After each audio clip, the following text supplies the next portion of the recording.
but it did not feel good to me. I just didn't think I was doing boy right. As an adult, hormone replacement therapy is an amazing treatment for gender dysphoria. For me, chef's kiss double.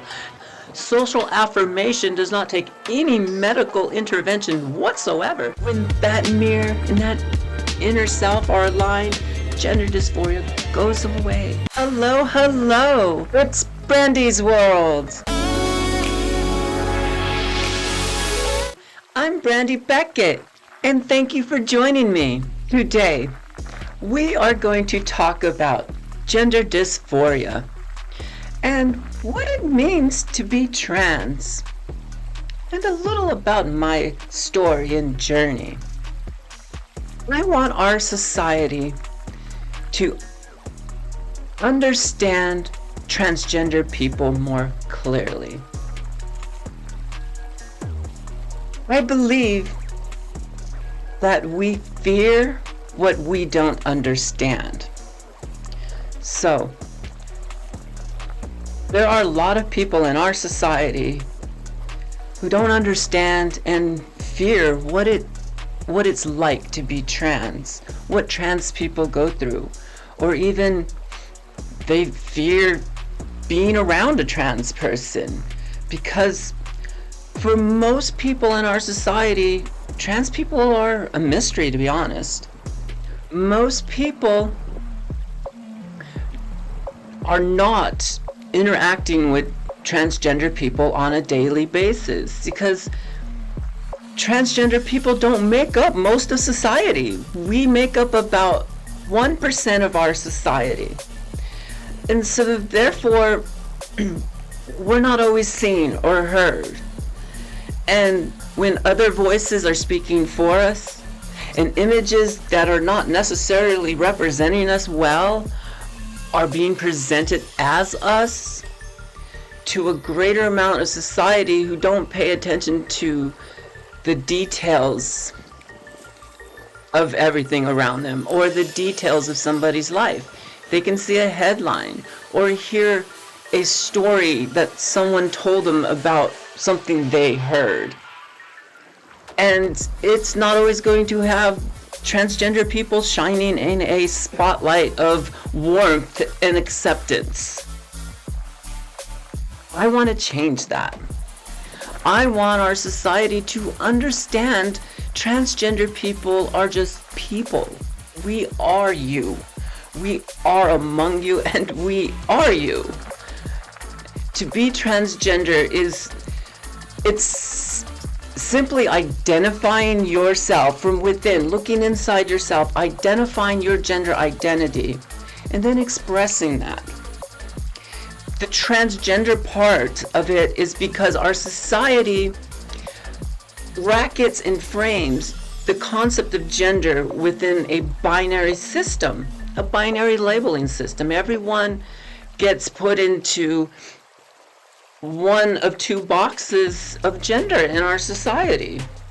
And as long as we're going to only have a binary view of gender, we're going to have people who are going to be trans or non-binary, because not everybody's going to fit into that concept of gender identity. Everyone fits into gender identity on a spectrum of gender identity, right? And if we use a spectrum to describe our gender identities, we wouldn't really have transgender people, because you can just identify where you're at on that spectrum. But in our society, we have this concept of box A or box B for your gender identity. And for me, when I look inside myself and discovered that identity from within, and when I express that, that is me expressing my identity, but it doesn't match or align with the label that was placed on me. The gender I was assigned at birth does not align with my inner identity. So when I express my inner identity, I'm expressing and I'm taking my expression from one box of gender identity and moving it to the other box of gender identity. For me, I fit kind of nicely in our society's construct and concept of box B of gender. So I transition my gender expression and my gender performance from box A to box B. Now you may have a few questions. You're going, Brandi, wait, slow down. What does it mean, gender expression, and what is this gender performance? Gender identity is your inner self. The way when you look inside yourself and you think about your gender, that's it. And you are the only person who has access to it. I'm the only one who has access to my gender identity. Expression is expressing that identity from inward to outward. So in the clothing, appearance, structure of body, all of our attributes that we put labels of either masculine or feminine, all of those attributes, and we put them in these different boxes. When I want to express me, I am expressing many of the attributes that are in box B. Therefore, since I was assigned box A, I transition to box B with my expression because that more closely aligns with my gender identity. So, the expression is the trans part, the performance of gender. So, when you perform your gender, everyone performs their gender. That's how you interact with the society around you and also how you interact with your own gender identity. When you look at yourself and you interact and you think, how do I want to present myself? How do I want to walk through life? I'm going to perform myself. That's what we call gender performance. Gender expression is how you're presenting, and gender performance is how you're interacting with society. So you have your gender identity, which you're the only one who has access to. It's inside you. Yeah, that's innate to you. Not changing that. No one's changing that. You're recognizing, discovering, and then you have your gender expression. Then you express that. Everyone expresses their gender identity, whether you're cis or trans or non-binary. You're expressing your inner self. That's what you're expressing. At least that's what you're hoping to express. Not all of us can be expressing our inner identity. Sometimes you're expressing what society is expecting you to express. Sometimes you're expressing what the pressures around you are forming you and molding you to express. I know what that feels like. But it feels amazing when you're able to express your inner identity. So that brings us back to gender dysphoria. What is gender dysphoria? Gender dysphoria is when your gender identity from within is not aligned with your gender expression. So if you look in a mirror, whether it's the mirror on the wall or a social mirror, you're looking and it reflects back to you and you see that expression. If it is not aligning with your inner identity, you get the dysphoria, the disalignment between your gender expression and your gender identity. For me, when I first discovered my gender identity and I started to tap in and started to really figure it out and then try to express it, when I first started to express my gender identity, oh my goodness, I was feeling so much gender dysphoria because it was not aligning at all. I would look in the mirror on the wall and I would just not see what I was wanting to see when I close my eyes. When I look inside myself and I see that inner me, it was not aligning what I was seeing in the mirror. This is back 2015, 2016, 2017, 2018. 2018, I'm starting to lower a lot of my gender dysphoria because I've had procedures, support, and affirmation that has helped me to align my gender identity with my gender expression, which eased my gender dysphoria. So treatment for gender dysphoria basically is aligning your gender expression with your gender identity. And sometimes that takes surgical procedures.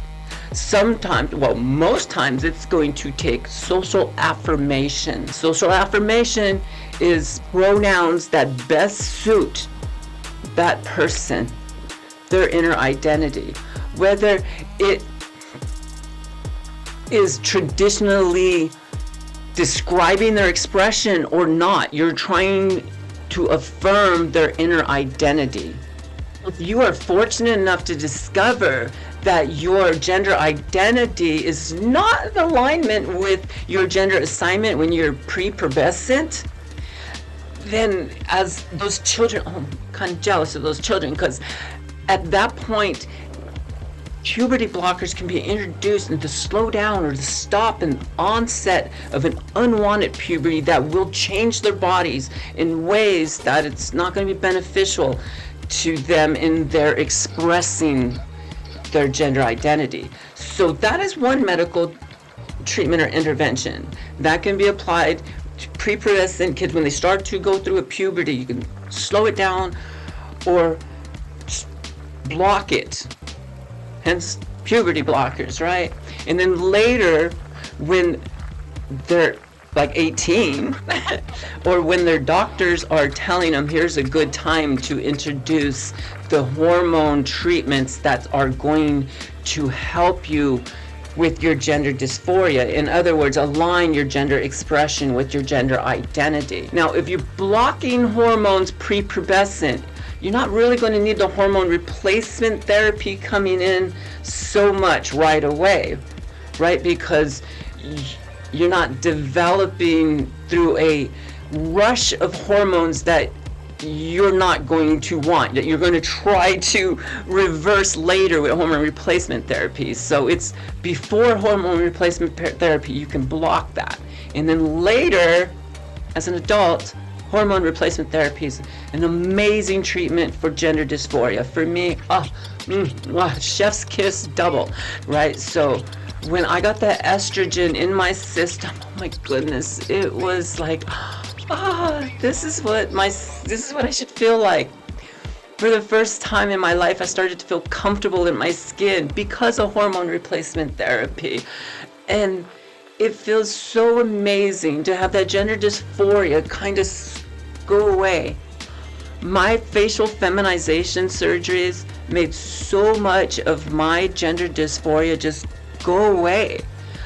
I could not leave my room, let alone my apartment, just my room, without having my face just covered in makeup to try to reshape it and feminize it somewhat before my feminine facialization surgeries. Before those surgeries, I would spend literally an hour and a half to 2 hours trying to sculpt and make up my face with cover up and with highlighting and low lighting and shading and just trying to pull that inner image out. And then in 2019, I started getting my facial feminization surgeries, and oh my God, since then, it's amazing. I don't even really wear makeup anymore, but my surgeries helped. My goodness, they helped. And it eased my gender dysphoria. Some other surgeries very much helped as well, too.